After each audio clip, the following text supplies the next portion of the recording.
tarde, irmãos. Sejam todos bem-vindos a essa casa de luz. Nossa saudação aos irmãos encarnados e desencarnados. Sejam todos bem-vindos a essa casa de luz. Que nossos irmãos encontrem alívio e consolo para seus males físicos e espirituais. E para aqueles irmãos que aqui chegam pela primeira vez, encontrem o auxílio que necessitam. Pedimos sempre que desliguem seus celulares. Dê uma revisadinha, tá, irmãos? Que o pessoal está esquecendo de desligar. Para que não haja interferência. A equipe espiritual já se encontra nesse salão, preparando os irmãos para receberem seus tratamentos. Pedimos a colaboração para a montagem das cestas básicas para os nossos irmãos necessitados. Toda a doação será bem-vinda. O lar Irmã Esther agradece. Dia 15 de junho, segunda-feira próxima, às 14 horas, teremos o culto de preces com a presença do coral. A entrada será até às 14 horas, tá? E também será transmitido pelo Facebook. Sejam todos bem-vindos. Solicitamos que as pessoas que estão com algum problema de dor de garganta, coriza ou tosse, usem máscaras, tá? Para evitar transmitir para nossos irmãos que estão aqui presentes. Temos as máscaras também na recepção, se alguém necessitar. E pedimos também que todos tragam suas aguinhas, suas garrafinhas, que vai ser frutificada. Vocês podem levar para casa, né? Para usar em casa depois. E vamos então elevar o nosso pensamento a Deus, colocando em nossa tela mental tudo aquilo que viemos buscar, abrindo a mente e o coração para que estejamos receptivos ao tratamento. Convido a todos que me acompanhem mentalmente numa leitura que vamos fazer agora do Evangelho segundo o Espiritismo. Que a sua mão esquerda não saiba o que faz a mão direita. A piedade. Michel Bordeaux, 1862. 17. A piedade é a virtude que mais aproxima os homens dos anjos, pois ela é irmã da caridade, que vai conduzi-los a Deus. Deixe que o coração de vocês se comova diante das misérias e do sofrimento dos seus semelhantes. As lágrimas que derramam por esses infelizes são como um bálsamo que aplicam sobre suas feridas. Quando conseguem proporcionar a esses miseráveis um pouco de esperança e consolo, eu imagino que alegria vocês devem experimentar. É bem verdade que esta alegria tem um certo amargor, pois nasce do lado da infelicidade. Se essa alegria não possui o forte sabor dos prazeres terrenos, também não possui as decepções do vazio que esses mesmos prazeres trazem consigo. Pelo contrário, ela possui uma suavidade penetrante que envolve a alma. Que assim seja. Nós te rogamos, Pai, de infinita bondade e justiça, as graças de Jesus Cristo, através de Bezerra de Menezes e suas legiões de companheiros. Que eles nos assistam, Senhor, consolando os aflitos, curando aqueles que se tornem merecedores, confortando aqueles que tiverem suas provas e expiações a passar, esclarecendo os que desejarem te conhecer e assistindo a todos quanto apela ao teu infinito amor. Jesus, divino portador da graça e da verdade, estende tuas mãos dadivosas em socorro daqueles que te reconhecem, o dispenseiro fiel e prudente. Fazei um divino modelo, através de tuas legiões consoladoras, de teus santos espíritos, a fim de que a fé se eleve, a esperança aumente, a bondade se expanda e o amor triunfe sobre todas as causas. Bezerra de Menezes, apóstolo do bem e da paz, amigo dos humildes e dos enfermos, movimenta tuas falanges amigas em benefício daqueles que sofrem, sejam males físicos ou espirituais. Santos Espíritos, dignos obreiros do Senhor, derramai as graças e as curas sobre a humanidade sofredora, a fim de que as criaturas se tornem amigas da paz e do conhecimento, da harmonia e do perdão, semeando pelo mundo os divinos exemplos de Jesus Cristo e que assim seja. Agora vamos ouvir o nosso irmão Luiz na explanação que ele fará no dia de hoje para nós. Seja bem-vindo.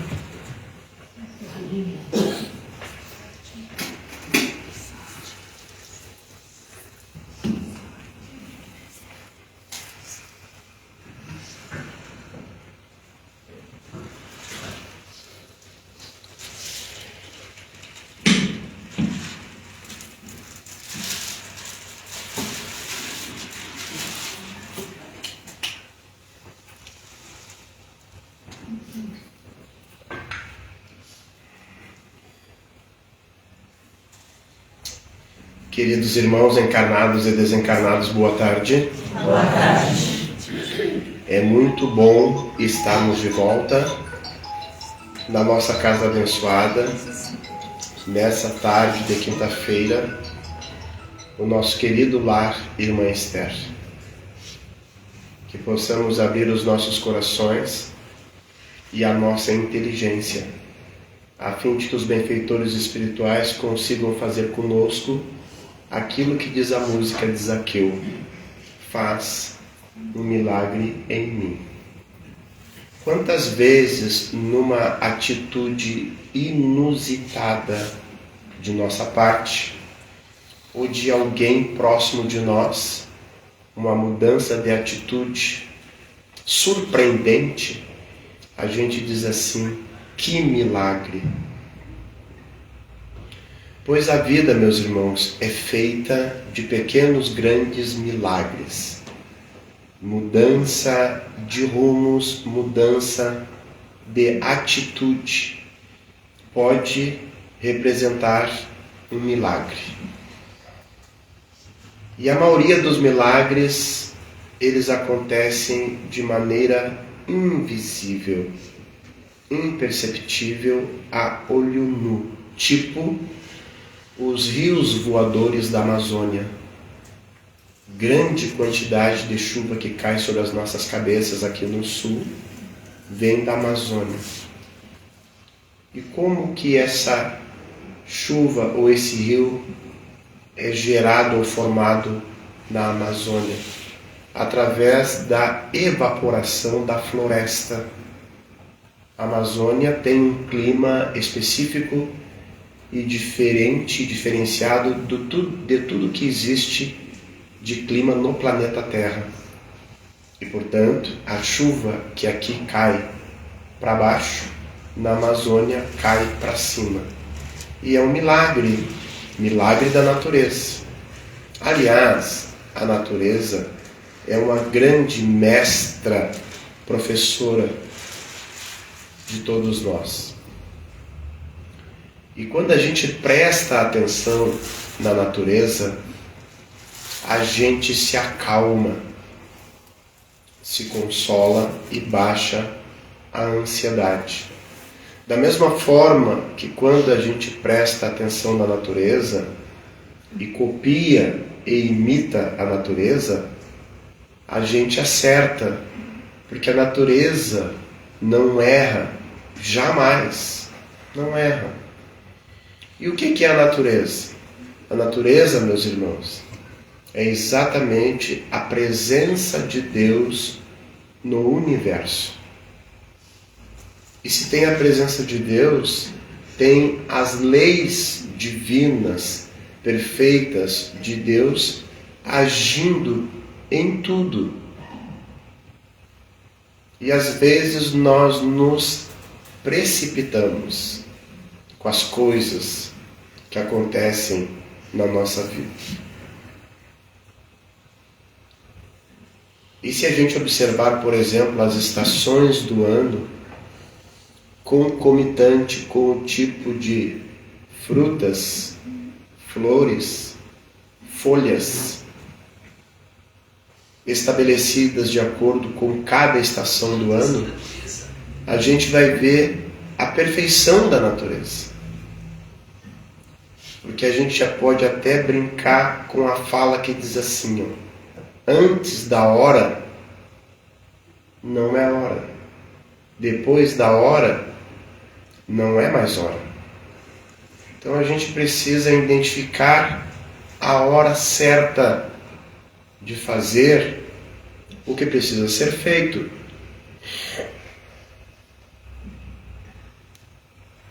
Nós escolhemos hoje, dentro da programação dos temas e das palestras do lar, o tema alternativo. Muito dificilmente eu escolho o tema alternativo. Eu prefiro sempre ir pelo tema da programação do Evangelho. Mas o tema oferecido hoje é muito oportuno, muito necessário a gente refletir sobre ele. E o título do tema alternativo é Dor, Punição ou Aprendizado.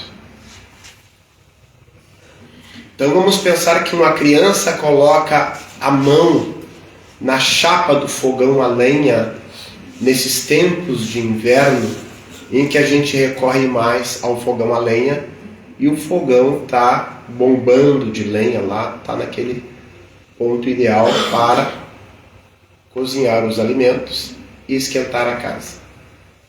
Uma criança de 2, 3 aninhos de idade vai lá e coloca a mão na chapa. E dói muito, porque a chapa está quente.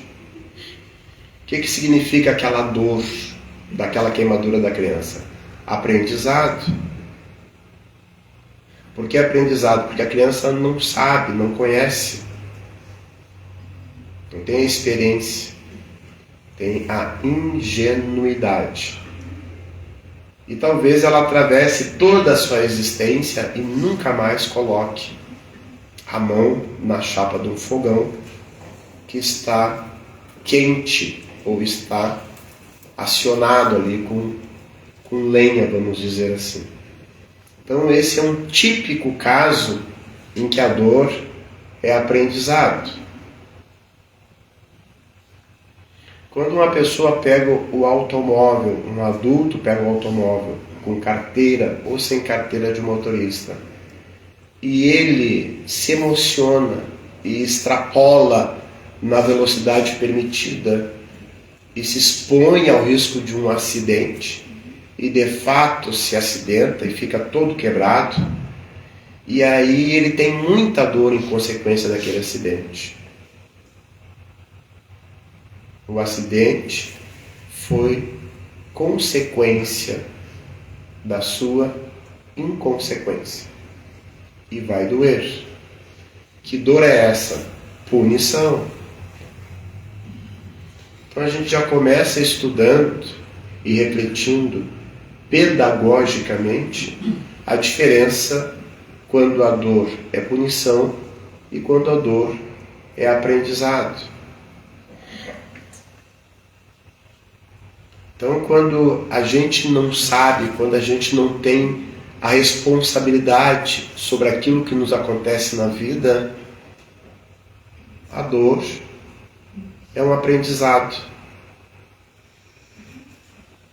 Mas toda vez que a gente comete excessos, abusos, aquela dor é punição. Vocês sabem qual é o pecado original? A gente tem já quase que como um arquétipo ancestral, uma referência de modelo de toda a história da humanidade, que o pecado original é o sexo. Mas não é. Eu descobri que não é. O pecado original é o pecado da gula. Por quê? Porque a gula é o pecado em que o castigo vem mais rápido do que todos os pecados cometidos. E por isso o pecado original é o pecado da gula. Tipo, a pessoa senta-se à mesa, a comida está boa, então como ela tem o olho maior que o bucho, ela come um boi por uma perna e levanta estribuchando atrás de um chá de boldo. Não é um chá de boldo, é a educação.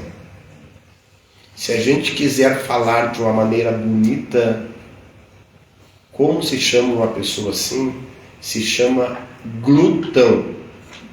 mas se a gente quiser falar assim na cara, é morto de fome, esganado. E aí dói, dor de barriga. Que dor de barriga é essa? Punição. E daí a gente já aprende que quando a dor é punição, não é Deus que pune. Porque o grande desafio para a gente entender os mecanismos da vida e da natureza é essa questão de entender pecado, castigo e punição. Então o pecado, diferentemente da religião clássica que vem nos ensinando ao longo dos milênios, que o castigo é contrariar Deus, o Espiritismo e o próprio Jesus, com seus ensinamentos e o legado do seu Evangelho, consubstanciado com a doutrina espírita, nos ensina que o castigo é quando a gente vai contra as leis da natureza.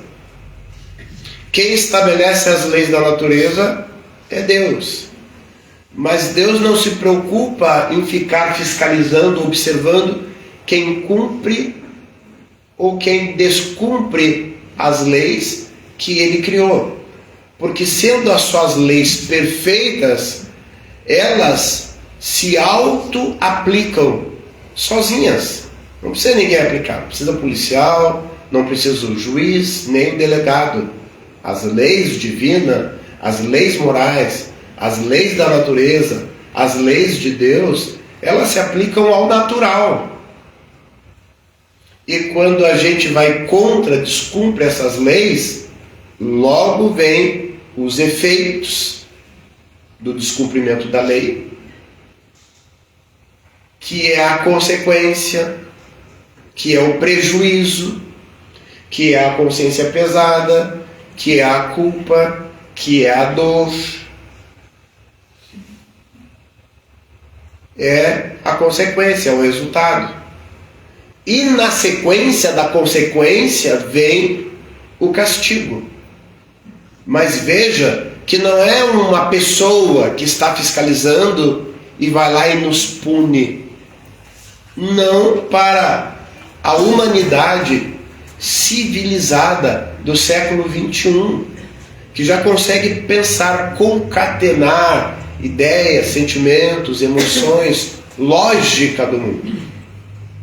Como botar na conta de Deus o prejuízo e o resultado ruim de atitudes que a gente toma todo dia e toda hora. Então começamos por aí, refletindo quando a dor é punição e quando a dor é aprendizado. Vamos acompanhar o fenômeno mais lindo e perfeito da natureza. Uma mulher gestante. E a gestação transcorre com tranquilidade ao longo de 8 meses, se aproximando já das 38, 40, 41 semanas de gestação, e vai se aproximando a hora daquele serzinho vir ao mundo. Mas é necessário um sinal. E eu que sou expert nessa área de trazer criança para o mundo, porque por muito tempo me chamavam de coelho, porque eu sempre fui muito agitadinho, sempre correndo para baixo e para cima, e por um período as pessoas achavam que eu era coelho pela velocidade, mas logo em seguida descobriram que eu era coelho pela fertilidade. Meia dúzia de 6.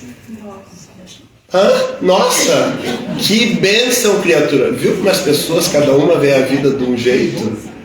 Deus o livre, meu Deus do céu. Eu não disse uma dúzia, meia dúzia. Então eu sei tudo dessa coisa de tá na hora. Luiz, está na hora. De novo, Luiz, está na hora. O último foi muito interessante, o sexto, o João Vitor, que está com 27 anos. Até setembro, se Deus quiser, faz 28. A gente estava na Paladinos de Jesus, já que nós trabalhamos lá há 30 anos, e ela estava nesses dias.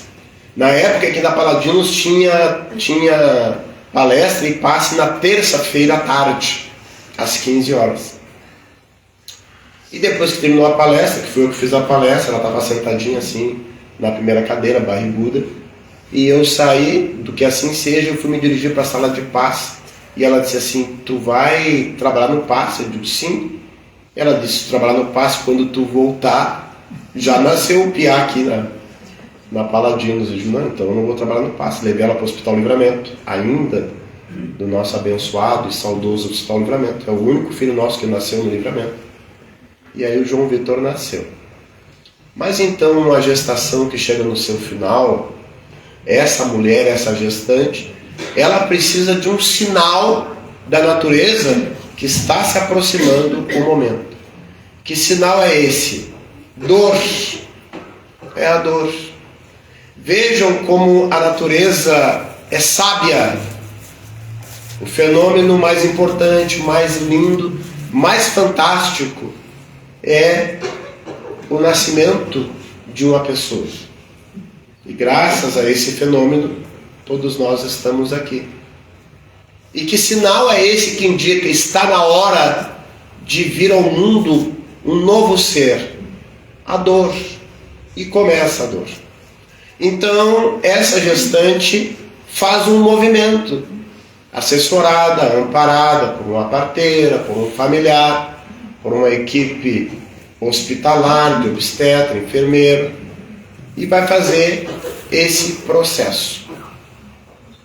Se efetivamente está chegando a hora, eis que a natureza nos passa outra lição abençoada, que vai ao encontro do estudo do Espiritismo, quando a gente estuda a parte terceira do Livro dos Espíritos, que são as leis morais.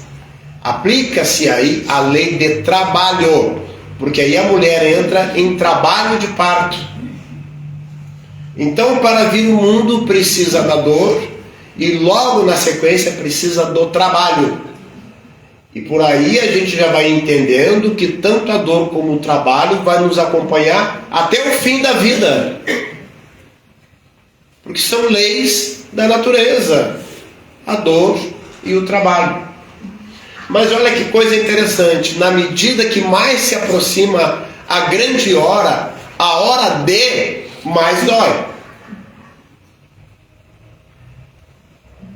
E quando chegam os instantes derradeiros, que a criatura vai saltar de dentro, passando pelo Estreito de Gibraltar e o Canal da Mancha, bem apertadinho, a ponto de muitos nascerem com a cabeça que parece um melão bicudo, mas é a natureza. Mas depois a cabeça vai se ajeitando para uns, outros continuam com a cabeça bicuda.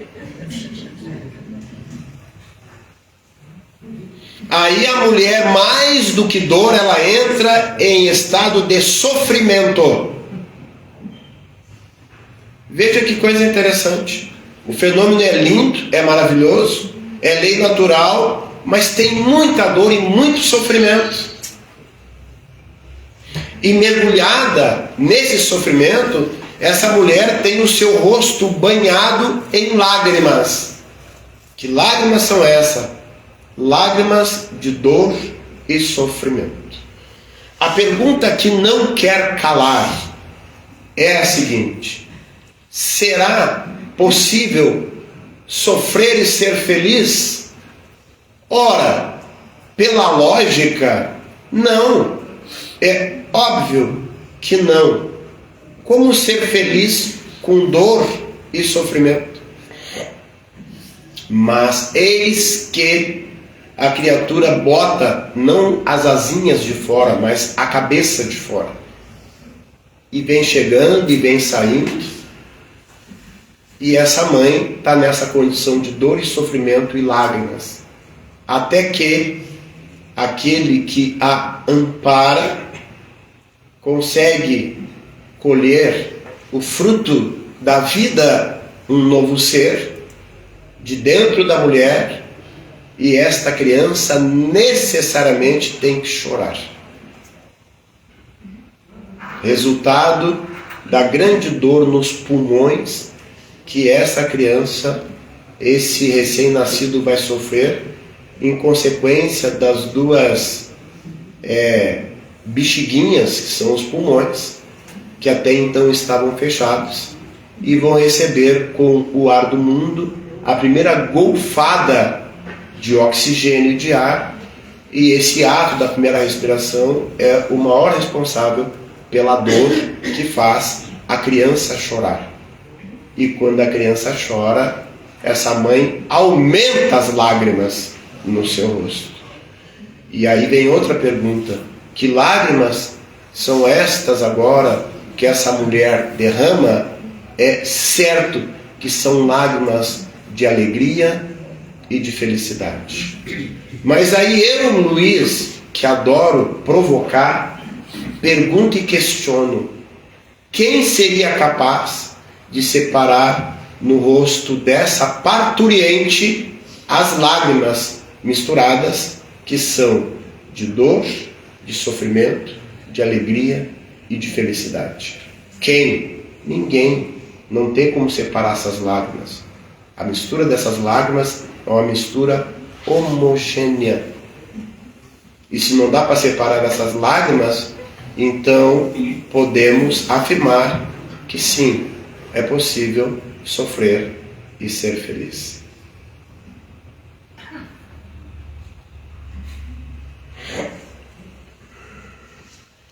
Mas tem a dor física e a dor moral, a dor psicológica, a dor emocional. Dependendo da evolução da criatura, do espírito, a dor moral dói mais do que a dor física.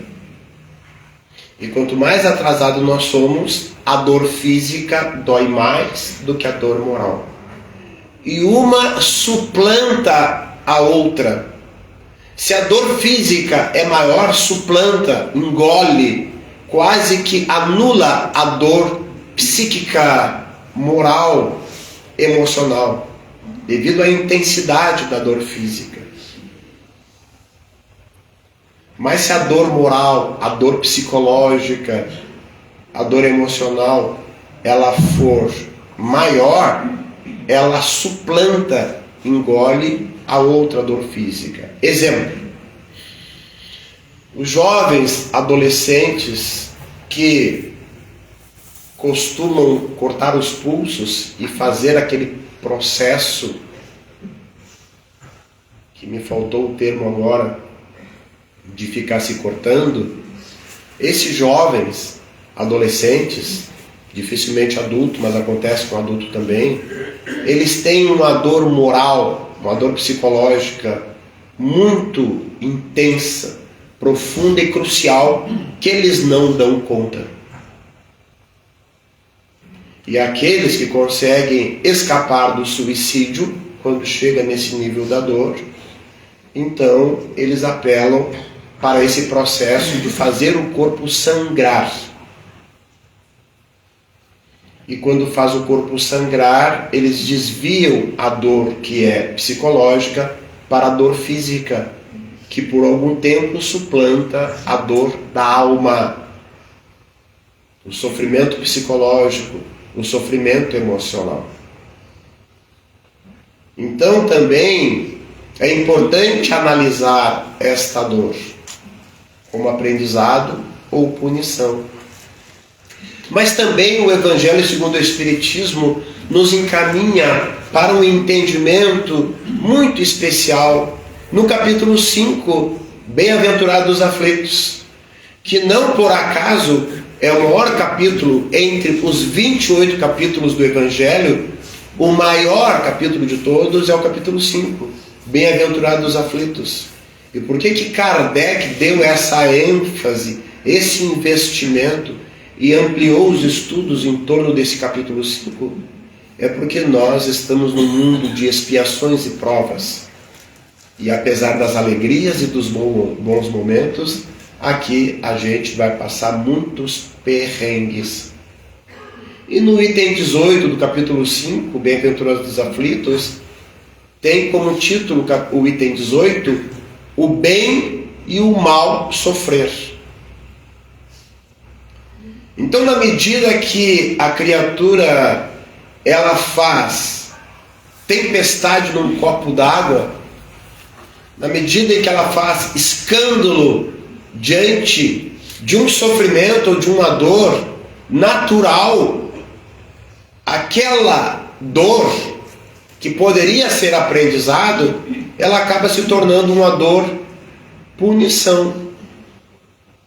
A exemplo de um exame, de uma agulhada na veia ou no músculo, ou um outro exame dolorido, ou um remédio amargo, ou uma intervenção clínica numa quebradura de osso, por exemplo, alguma coisa nesse sentido, ter que botar a articulação no lugar, isso dói muito. Mas dói depois para voltar à normalidade.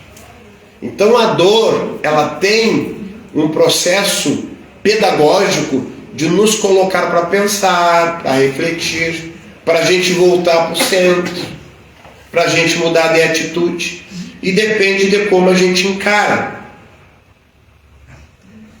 E se a gente não desenvolve a sabedoria de aprender com a dor, administrar a dor, canalizar a dor a serviço do bem e a serviço do nosso aprendizado, a dor se torna uma punição. E a gente mergulha num caos, num processo psicológico que quanto mais a gente se revolta e quanto mais a gente briga com aquela situação, com aquela circunstância, com aquela realidade, mais dói. E a gente não vai se dando conta que a gente vai colocando energia na dor e no sofrimento.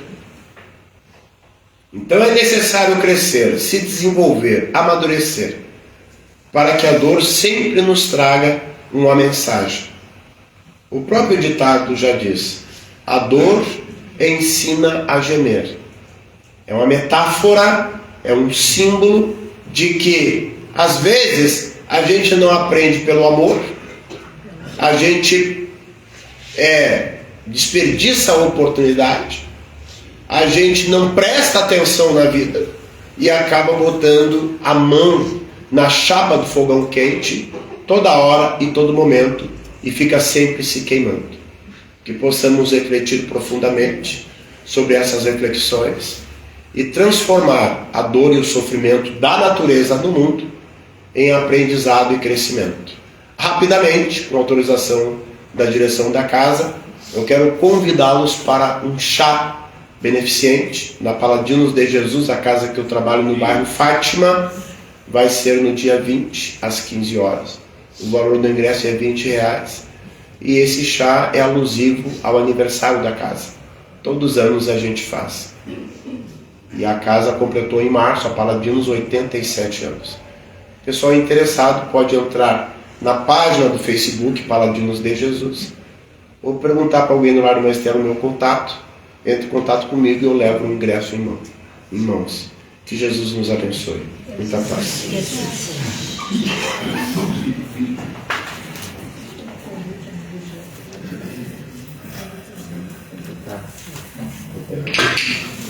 Agradecemos então a palestra do nosso irmão Luiz, que mexe tanto com nossas emoções, né? Pedimos aos médios que se dirijam às suas salas de trabalho.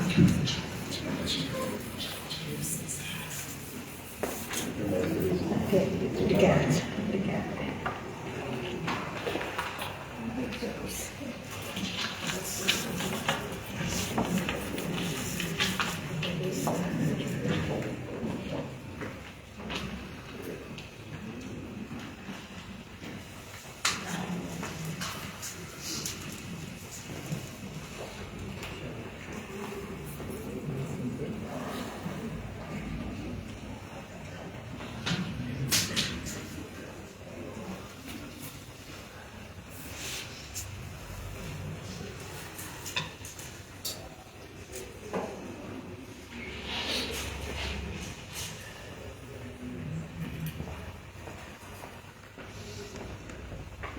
Peço que os irmãos que têm a ficha da dissubseção pode ir para a sala.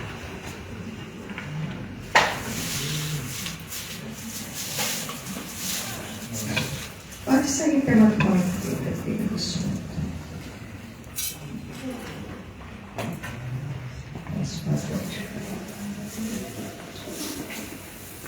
Passe somado, ficha azul, passe magnético, rosa, também pode se dirigir à sala da equipe.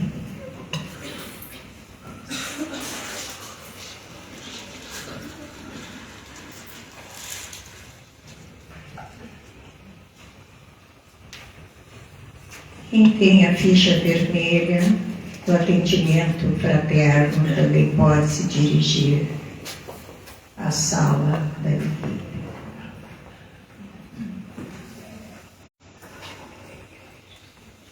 Quem tem a ficha prioridade rosa também pode se dirigir.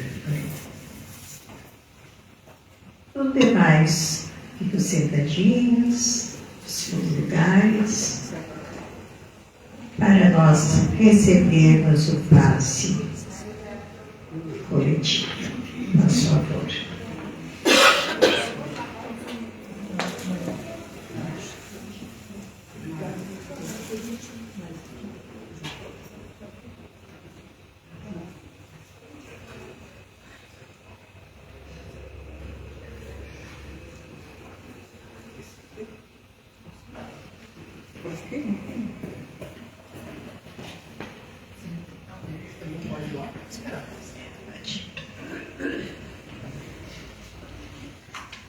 Tem outras fichinhas que eu não chamei pela cor. Pode se dirigir lá para a sala da equipe.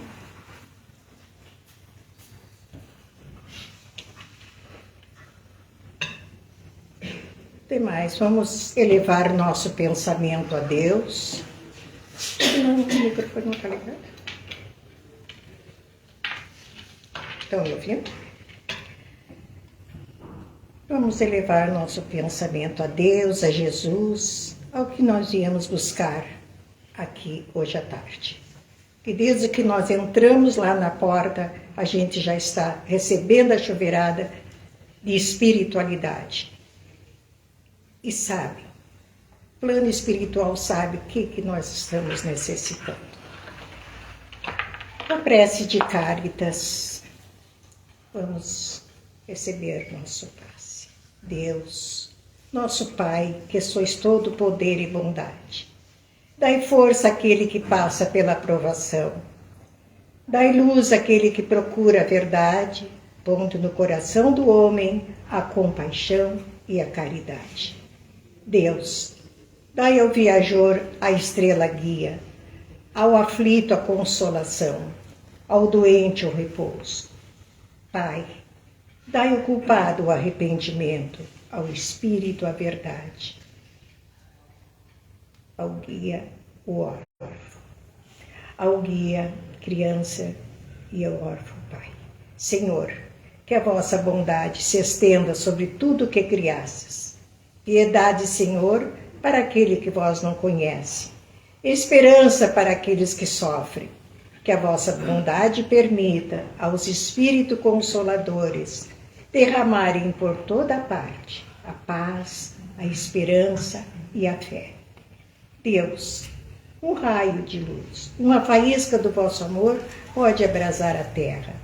Deixai-nos beber nas fontes dessa bondade fecunda e infinita. Todas as lágrimas secarão, todas as dores se acalmarão, um só coração, um só pensamento subirá até vós. Como um grito de reconhecimento e amor, como Moisés sobre a montanha, nós vos esperamos com os braços abertos. Ó poder, ó bondade, ó beleza, ó perfeição, e queremos, de alguma sorte, merecer vossa misericórdia. Deus, dai-nos a força de ajudar o progresso, a fim de subirmos até vós. Dai-nos a caridade pura, dai-nos a fé e a razão, dai-nos a simplicidade, que fará das nossas almas o espelho onde deve refletir vossa puríssima imagem. Que assim seja. O passe foi aplicado. Vão com Deus. Que assim seja.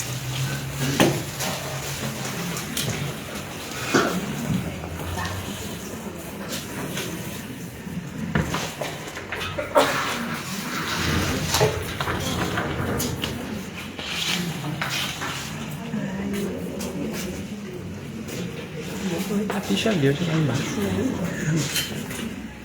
Pode por aqui, ó.